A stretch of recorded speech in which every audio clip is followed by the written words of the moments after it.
we've evolved to experience things in this 3D world. And that's a very rich experience.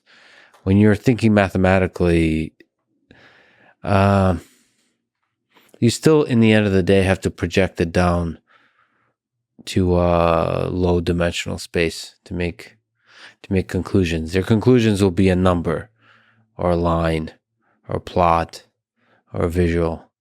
So I wonder like how we can really touch some deep truth in a subjective way, like experience it, really feel the beauty of it, you know, in the way that humans feel beauty.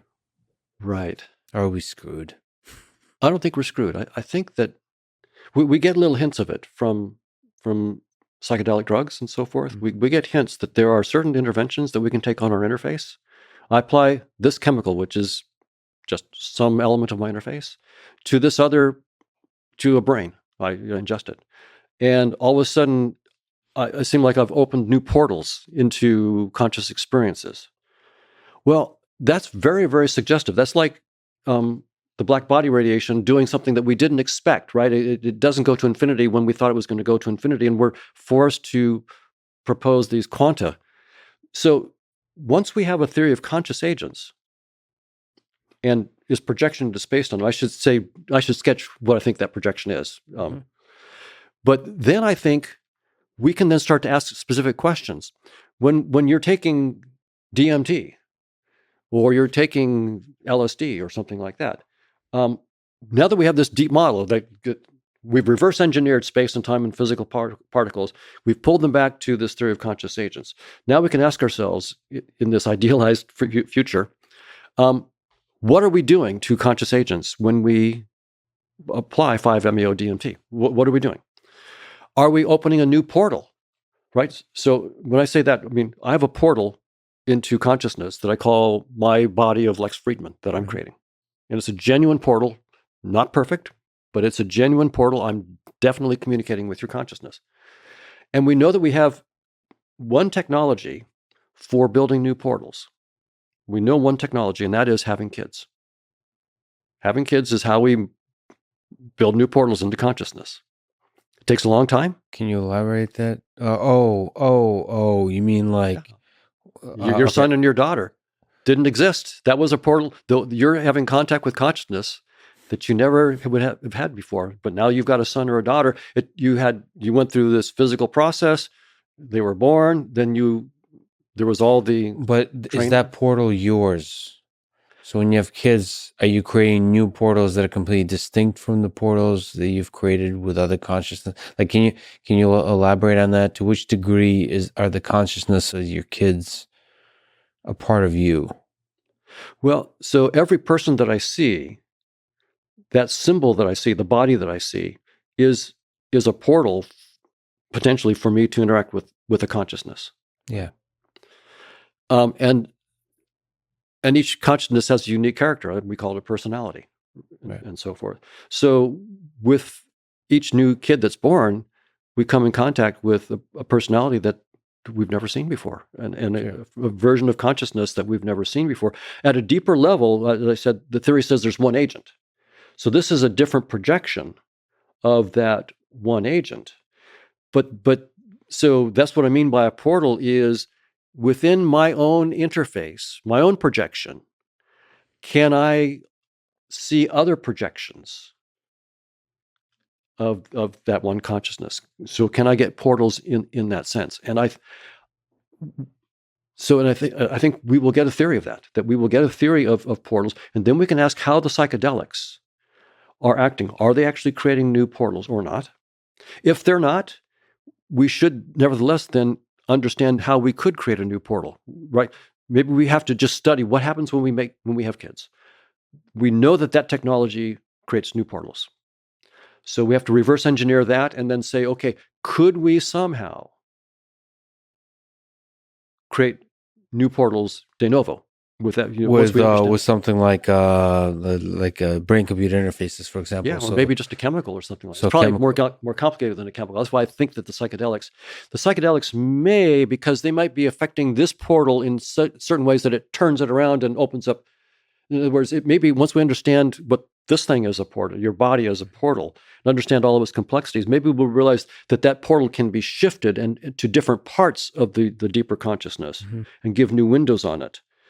And so in that way, maybe, yes, psychedelics could open up new portals in the sense that they're taking something that's already a complex portal and just tweaking it a bit. Well, but creating is a very powerful difference between morphing. Right. Tweaking versus creating. I agree.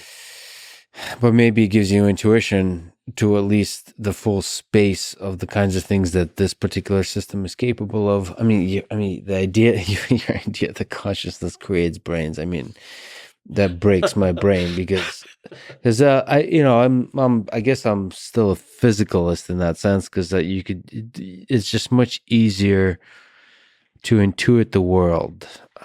It's practical to think, all right, there's a neural network, and what are the different ways fascinating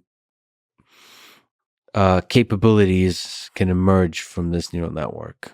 I agree. It's easier. And so you start to, and then present to yourself the problem of, okay, well, how does consciousness arise? How does intelligence arise? How does emotion arise? How does memory arise? And how do we filter within this system all the incoming sensory information? We're able to allocate attention in different interesting ways. How do all those mechanisms arise? Right. To say that there's other fundamental things we don't understand outside of space-time that are actually core to how this whole thing works is a bit paralyzing, because it's like, oh, we're not 10% done. We're like 0.001% done. Well, is the immediate feeling. I certainly understand that. My attitude about it is, if you look at the young physicists who are searching for these structures beyond space-time, like amplitude and so forth, they're having a ball. Space-time, that's what the old folks did. That's what the older generation did. We're doing something that really is fun and new, and they're having a blast, and they're finding all these new structures. So I think that we're going to succeed in getting a new, deeper theory. I can just say what I'm hoping with the theory that I'm working on. I'm hoping to show that I could have this timeless dynamics of consciousness, no entropic time. I take a projection, and I show how this timeless dynamics looks like the Big Bang and the entire evolution of space-time. In other words, I see how my whole space-time interface. So not just the projection doesn't just look like space-time. You can explain the whole from the origin of the universe. That's what we have to do, and that's what the physicists understand. When they go beyond space-time to the amplitude and the cosmological polytope, they ultimately know that they have to get back the Big Bang story and the whole evolution, that whole story where there were no living things. There was just a point. And then the explosion, and then just particles at high energy, and then eventually the cooling down and the differentiation, and finally matter condenses, and then life, and then consciousness. That whole story has to come out of something that's deeper and without time. And that's what we're up to. That's we want to get that. So the whole story that we've been telling ourselves about Big Bang and how brains evolved and consciousness will come out of a much deeper theory. And for someone like me, it's a lot. I mean, but for the younger generation, this is like, oh wow, all the low cherries aren't picked. This is really good stuff. This is really new, fundamental stuff that we can do. So I can't wait to read the papers of the younger generation, and I want to see them.